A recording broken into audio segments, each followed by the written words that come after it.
20 લાખની લાંચ માંગતા વડોદરા સુમનદીપ વિદ્યાપીઠના સંચાલકની મુસીબતમાં વધારો થઈ શકે તેમ છે।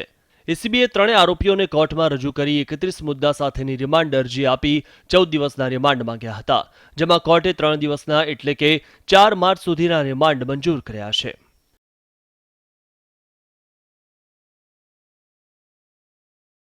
રિમાન્ડ મળ્યા બાદ આરોપીઓને એસીબી પરત કચેરીમાં લઈ જઈ રહી હતી। તે સમયે કોર્ટની બહાર પપ્પુભાઈ નામના યુવાને આરોપીઓ ઉપર શાહી ફેંકી હતી અને કાળા વાવટા ફરકાવી સૂત્રોચ્ચાર કર્યા હતા। જો કે મુખ્ય આરોપી ડોક્ટર મનસુખ શાહ પોલીસની પાછળ હોવાથી શાહી વિનોદ ઉર્ફે ભરત સાવંત ઉપર પડી હતી। આરોપીઓ ઉપર શાહી ફેંકનાર યુવાનની રાવપુરા પોલીસે અટકાયત કરી હતી।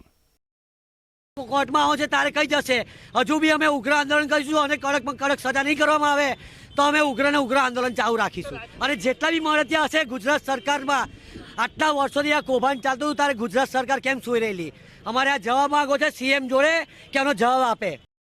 યુથ કોંગ્રેસના કાર્યકરોનો આક્ષેપ છે કે પોલીસ મનસુખ શાહને છાવરી રહી છે, તો સાથે જ ફરી વખત તેનું મોઢું કાળું કરવાની ચીમકી પણ ઉચ્ચારી છે।